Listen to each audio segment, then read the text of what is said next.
The Scene projects are brought to you by these fine sponsors: Cliff Avenue Upholstery and Restoration,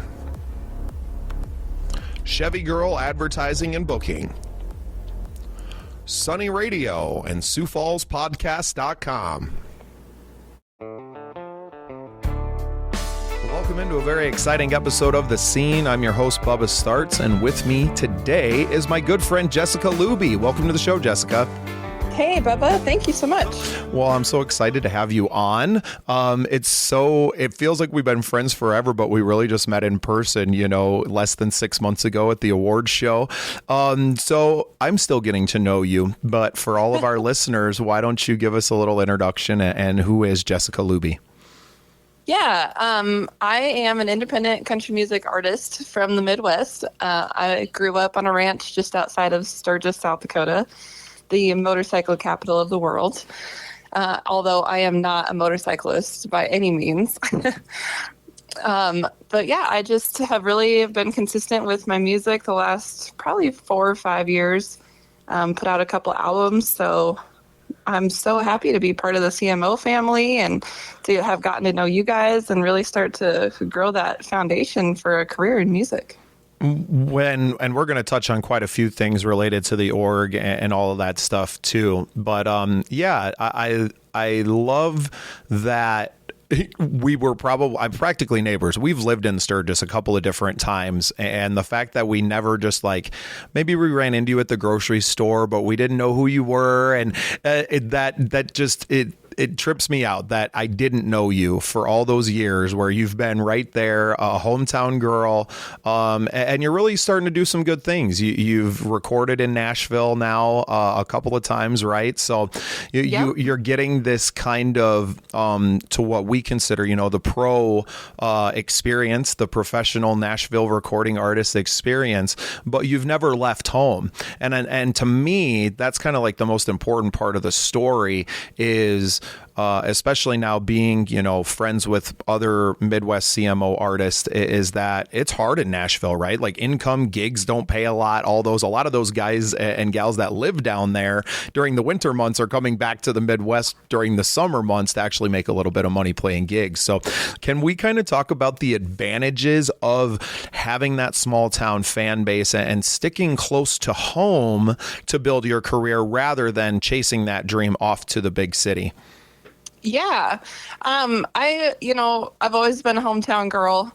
I never saw myself moving from the ranch or leaving, the country. And although I really love all my time that I get to spend in Nashville, I think it is a big advantage to be out here because in Nashville, it is so saturated with musicians that it's like talent overload and you can't possibly pick out one or two and go, wow, and really focus on them.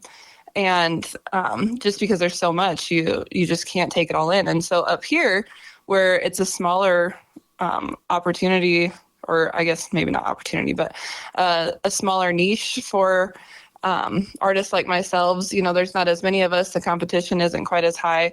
So people really do get to know you at a personal level and a musician level. And I think that's what makes the foundation for you to start really building those relationships with your fans, because they get to know you, they love you personally, and they want to see you succeed. And so then that in turn makes them want to support you. And it just grows bigger and bigger from there. And it's something that big players in what I would call like the music education indiepreneur, Rick Barker, who was Taylor Swift's former manager. These are people that are trying to educate a new generation of musicians that's exactly what it is, right? Like if you're online, you're trying to do what small town people like me and you just do innately with our fan base, locally, right? Right. And that's where like these big cities and it's really hard to build those relationships with people because there's just so much. One, you're saturated, like you said, with artists, but that there's just so many people. It's hard to inject yourself into a community, right? And right. As our world has become more connected online, we've kind of become more disconnected from our in-person, interpersonal relationships, right?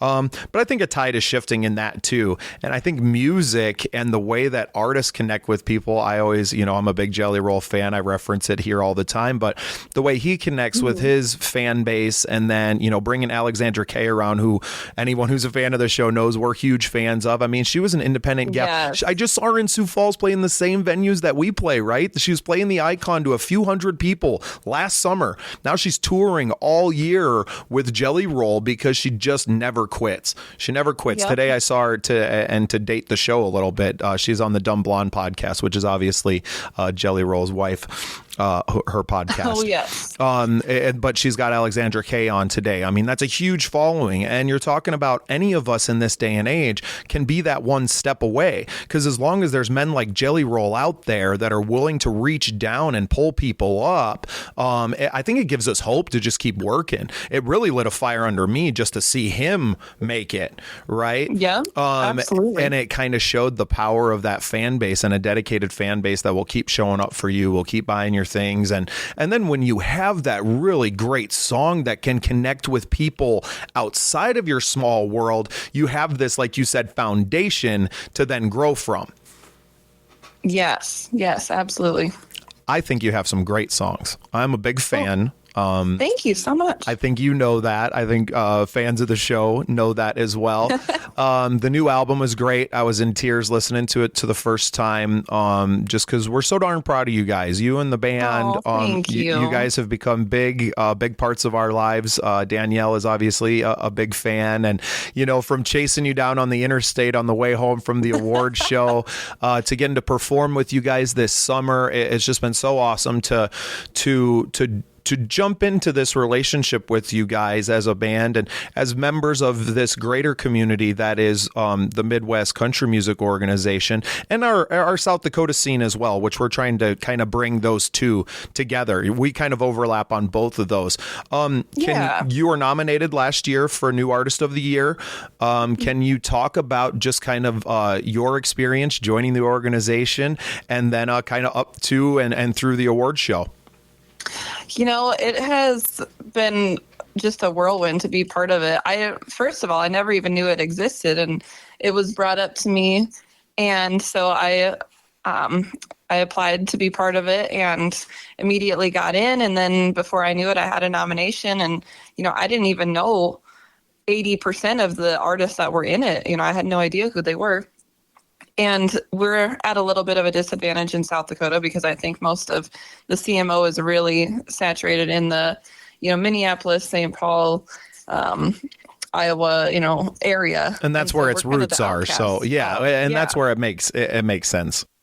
So, at first we're like, man, do we really fit into this? And now the more that I've spoken with other artists that are part of it, they're all just the same as us. They've started from the bottom and they're just trying to work their way up and work hard and do it organically too. So it's really been cool because everybody is so supportive of each other. There's not, it doesn't feel like a bunch of competition. It feels like a team.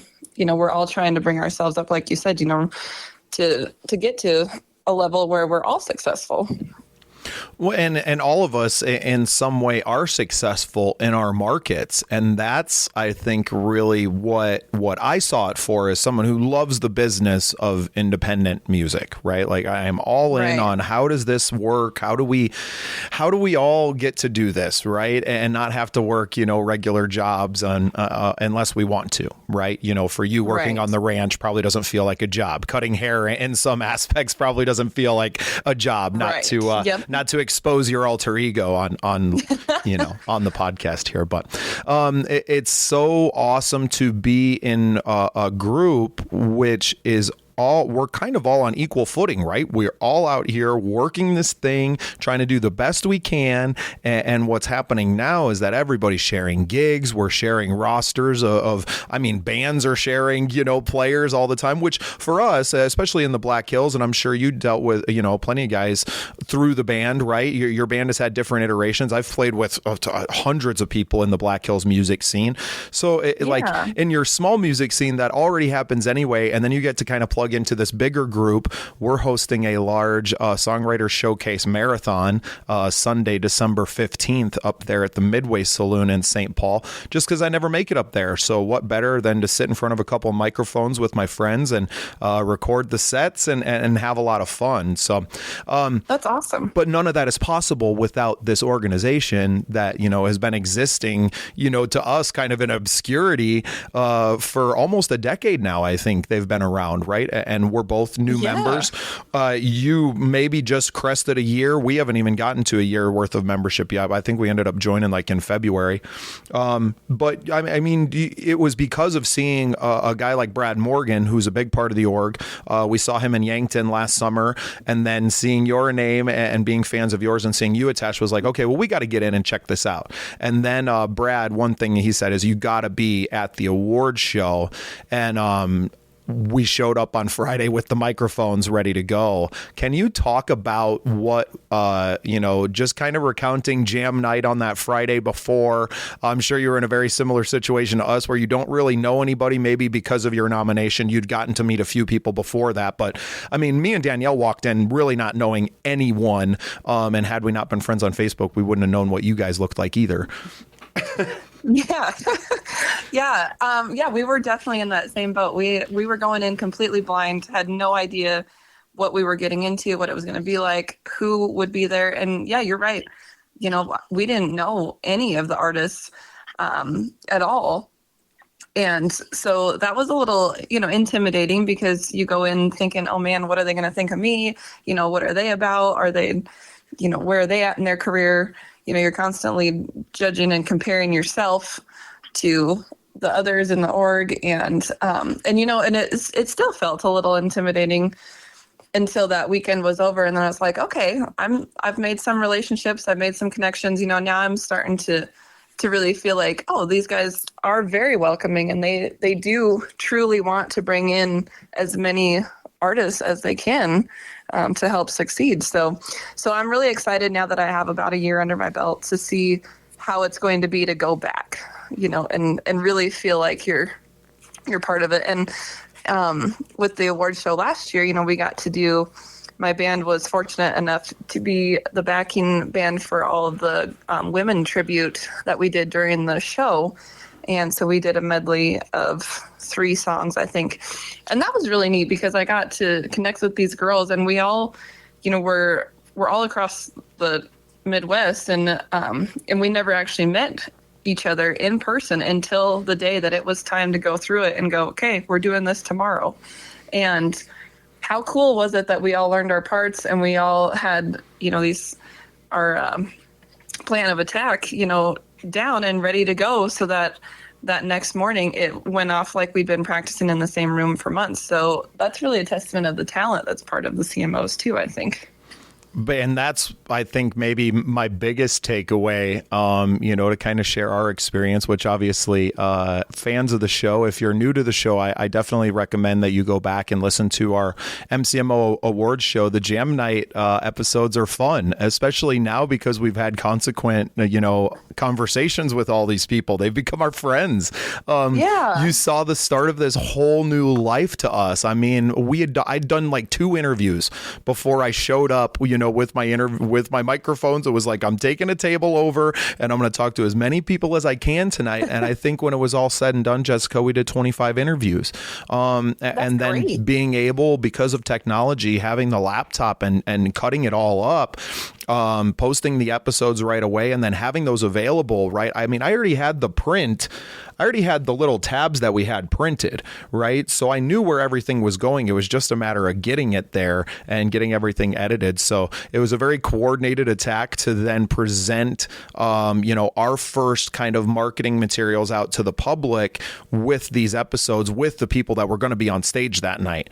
So it allowed us to build up this little bit of a fan base and feel like we had something, and something that PT said. We didn't get a lot of time to talk. Paul Thomas, founder of the Midwest CMO and the Live In Foundation, and has become an even better friend. But he just came up and shook my hand and was like, congratulations on what you did. And I didn't even know what we had then, right? But it was like, okay, we have something, and you're kind of You're expounding on that now. I love that you're kind of taking a little bit of a different role in the MCMO now, right? We're not newbies anymore. I don't think either one of us thought that we would be coming into maybe possible what you would call leadership roles, right, inside of the org. But I think just by being where we are at, where you don't have a large representation of that you kind of become an ambassador for the org if you're out here, right? Yeah.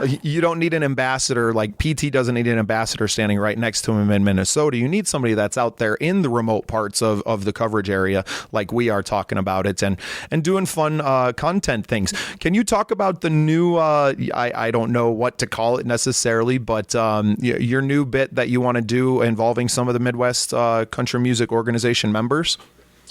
Yeah. So it all kind of came about when, I was looking at where I'm at in my career and what it was going to take to get to the next level.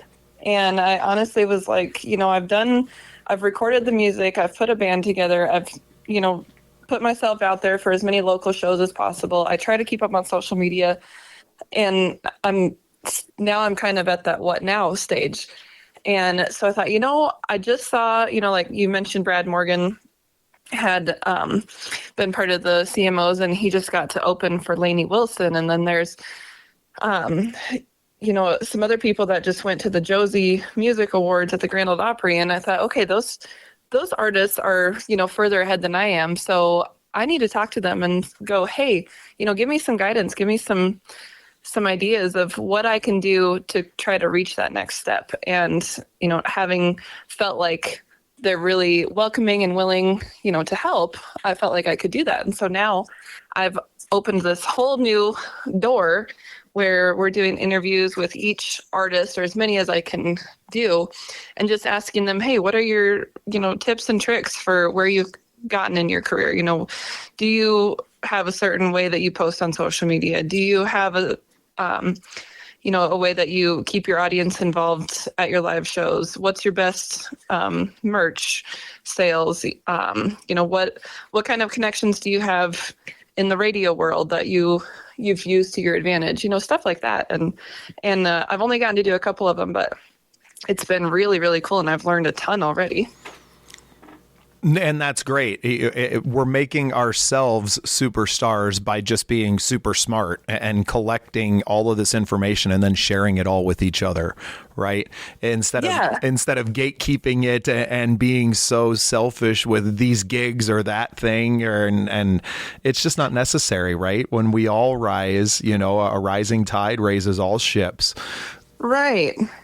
Right. And so I told all those artists that, I want to share this. I want you guys to be able to learn from each other, and in the same aspect, get to know each other, because like I said, even though we've gotten a year into this now, we still feel like there's quite a big disconnect between, us artists that are over here in the Black Hills versus the artists in Minnesota and the artists in Iowa. And I feel like it was such a whirlwind that weekend, and there's so many of us, which is great, but we didn't get a real chance to build some relationships. So just getting on the phone and talking to these people and really getting to know them, is going to help build the org stronger too. Yeah. And at the very least, the podcast and being present that weekend, just bringing in fresh blood to my community, right? Was a huge infusion of energy to me, because I'm like, oh my God, these people are out here really doing it. I don't have to get bogged down and like, oh, there's nothing happening in South Dakota.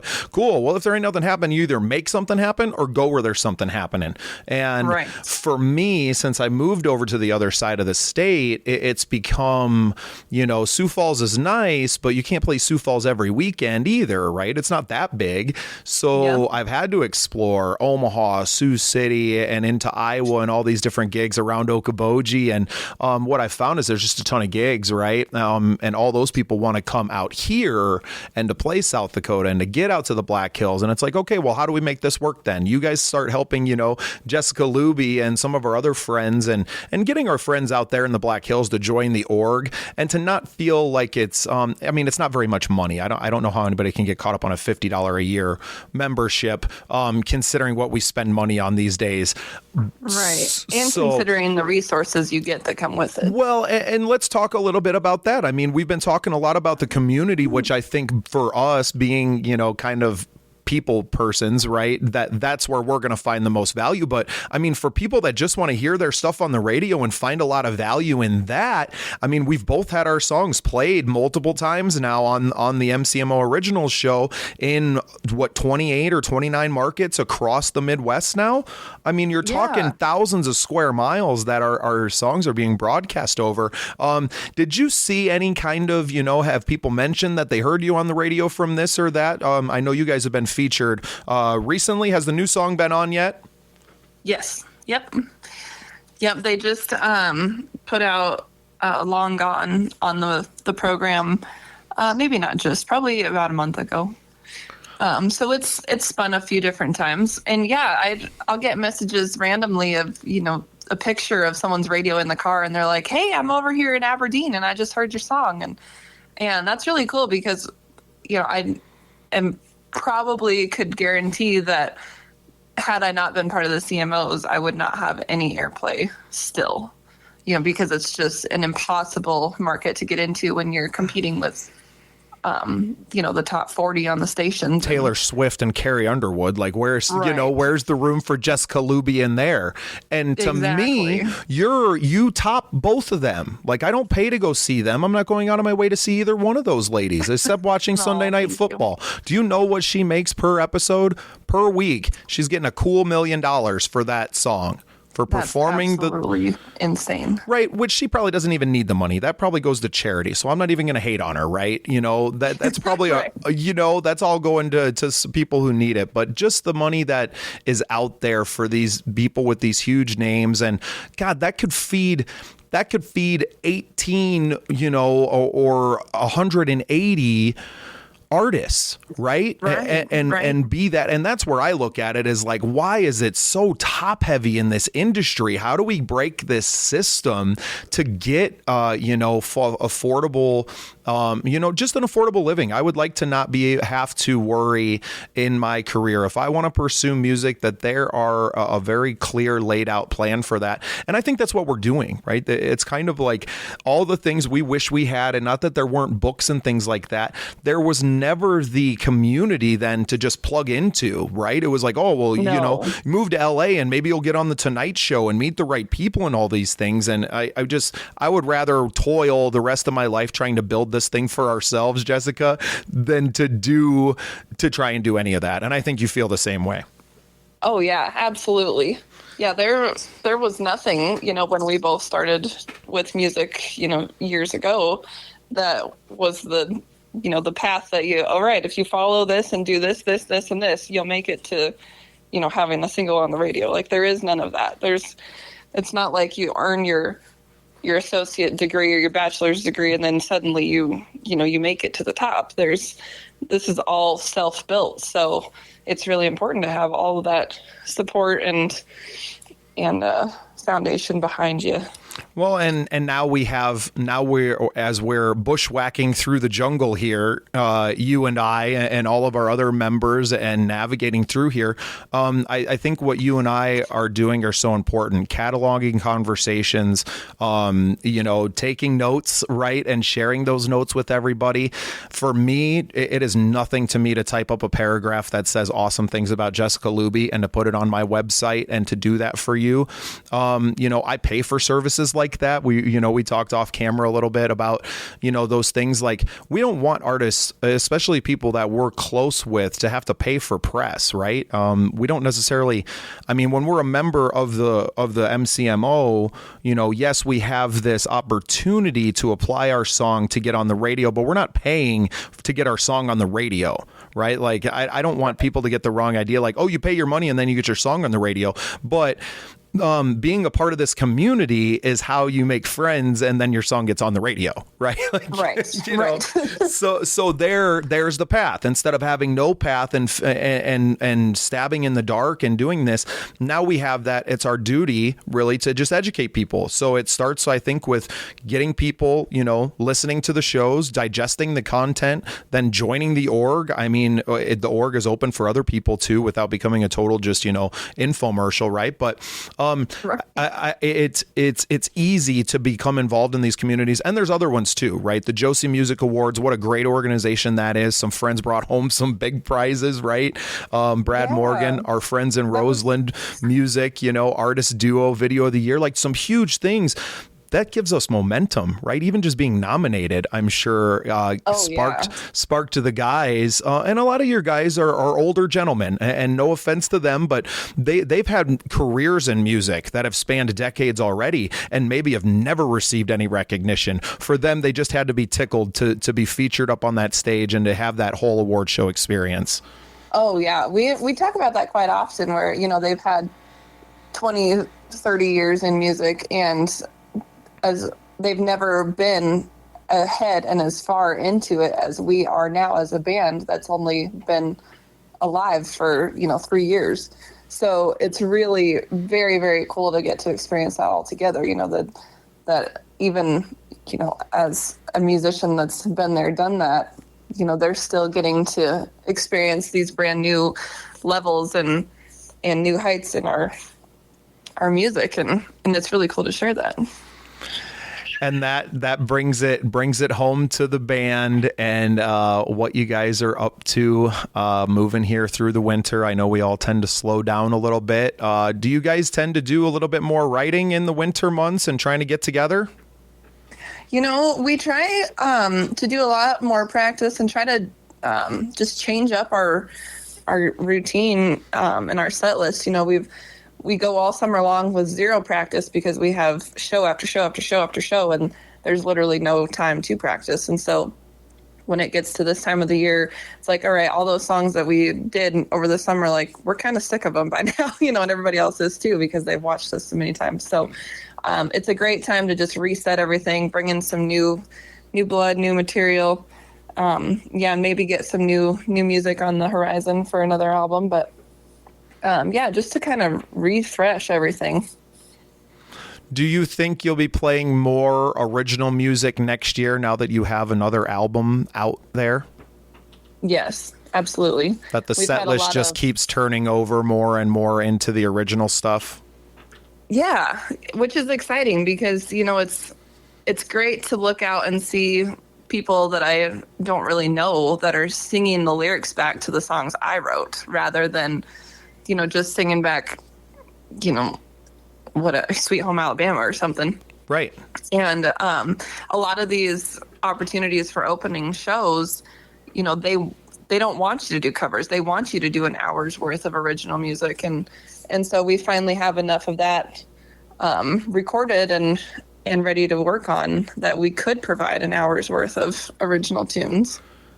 Well, and that's something I'm really proud of you, that you have, two very professional. I don't know if you have any other music that's out there, but your last two albums, very professionally done. I know you had some help in Nashville and doing those things.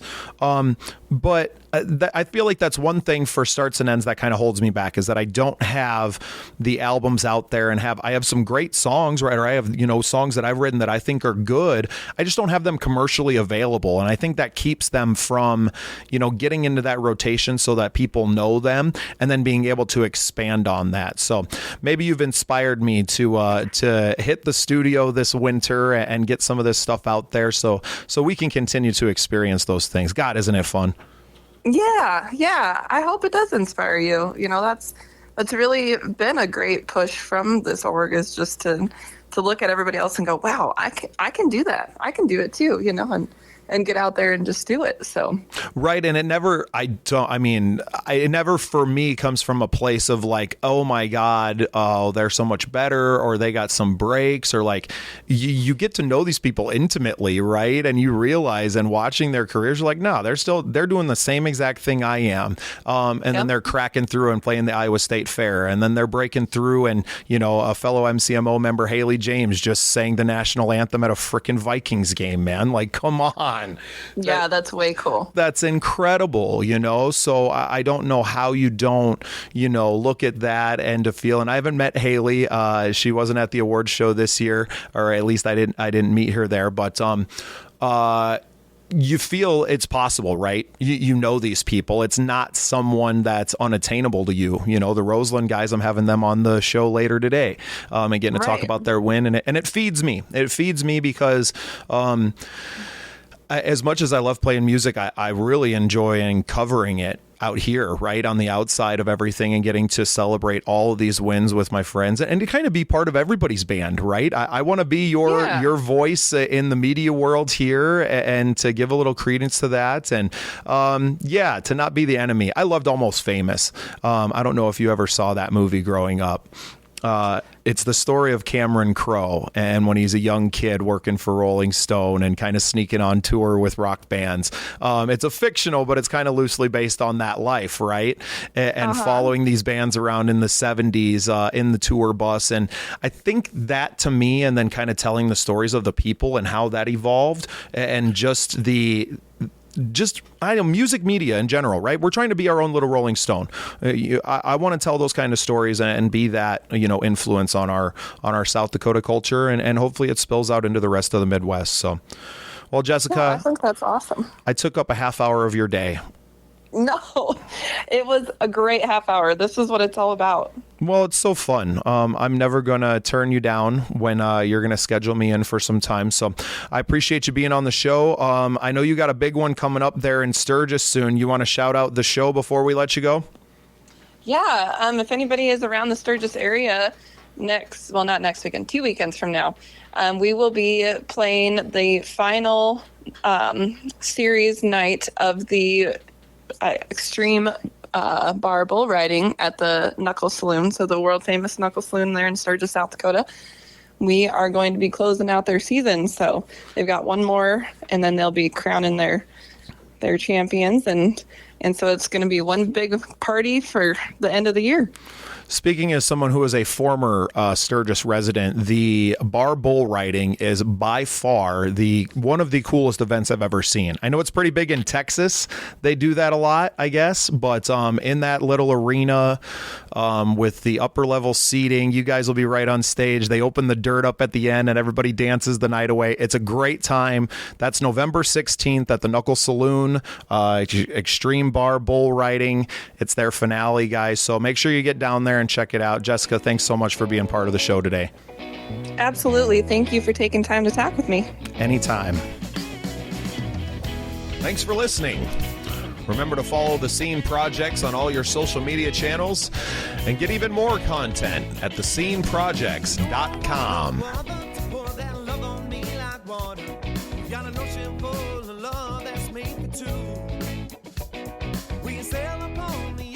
Breeze and sunshine.